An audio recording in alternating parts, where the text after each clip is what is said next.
तो चलिए हमारा अगला वर्ड है कॉरलरी। अब ये एक नाउन है, आसान भाषा में कहें तो संज्ञा। इसका मतलब क्या होता है? बेसिकली ये एक ऐसा डायरेक्ट या नेचुरल रिजल्ट है जो किसी ऐसी चीज से निकलता है जो पहले से ही प्रूव्ड है। सिंपल शब्दों में समझे तो अगर एक बात सच है तो उसका जो सीधा नतीजा निकलेगा ना, बस उसी को हम कॉरलरी कहते हैं। ओके, सो पहला एग्जाम्पल देखते हैं। स्क्रीन पर देखिए, increased productivity is a natural corollary of a happy workforce. Simple है ना? इसका मतलब ये हुआ कि जब वर्कफोर्स यानी आपके एम्प्लॉयज खुश रहते हैं तो इसका एक नेचुरल सा परिणाम होता है कि प्रोडक्टिविटी बढ़ जाती है। तो यहाँ पर प्रोडक्टिविटी का बढ़ना कोरोलरी हुआ। चलिए अगले एग्जाम्पल पर चलते हैं। सेंटेंस है, the corollary of the new free trade agreement was a sharp increase in exports. इसका मतलब है कि जैसे ही नया फ्री ट्रेड एग्रीमेंट लागू हुआ, उसका सीधा नतीजा क्या निकला? एक्सपोर्ट्स में एकदम से तेजी आ गई, एक शार्प इंक्रीज हुआ। तो यहाँ पर जो एक्सपोर्ट्स में बढ़ोतरी हुई वो उस नए एग्रीमेंट का डायरेक्ट कोरोलरी। ओके, अब एक और एग्जाम्पल देखते हैं।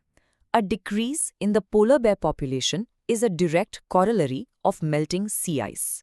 यहाँ तो कॉज एंड इफेक्ट बिल्कुल क्रिस्टल क्लियर है ना? मतलब पोलर बेयर्स की आबादी में जो कमी आ रही है वो सीधे सीधे समुद्री बर्फ के पिघलने का ही नतीजा है। बर्फ पिघल रही है, ये कॉज है, और इसका कॉरलरी पोलर बेयर्स कम हो रहे हैं। Simple connection. चलिए अब देखते हैं कि रियल वर्ल्ड में ये वर्ड कैसा लगता है।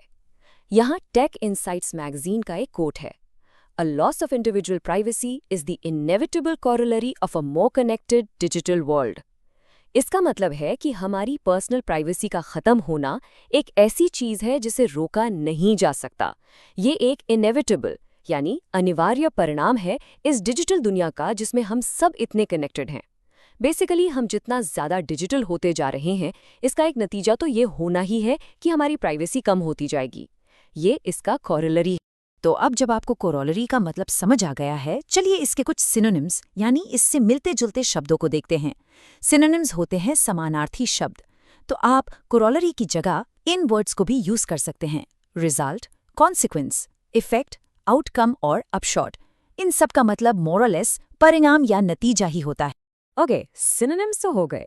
अब बात करते हैं एंटोनिम्स की, यानी विलोम शब्द जो इसका बिल्कुल उल्टा मीनिंग रखते हैं। ये हैं कॉज, सोर्स, ओरिजिन, रूट और एंटीसीडेंट। देखिए, कॉरलरी का मतलब था रिजल्ट या नतीजा, और ये सारे वर्ड्स उस रिजल्ट के कारण, उसकी शुरुआत या उसकी जड़ के बारे में बात करते हैं। सो ये बिल्कुल ऑपोजिट कॉन्सेप्ट हुआ, राइट? बस आज के लिए इतना ही। मिलते हैं नेक्स्ट वीडियो में। Happy learning, bye bye.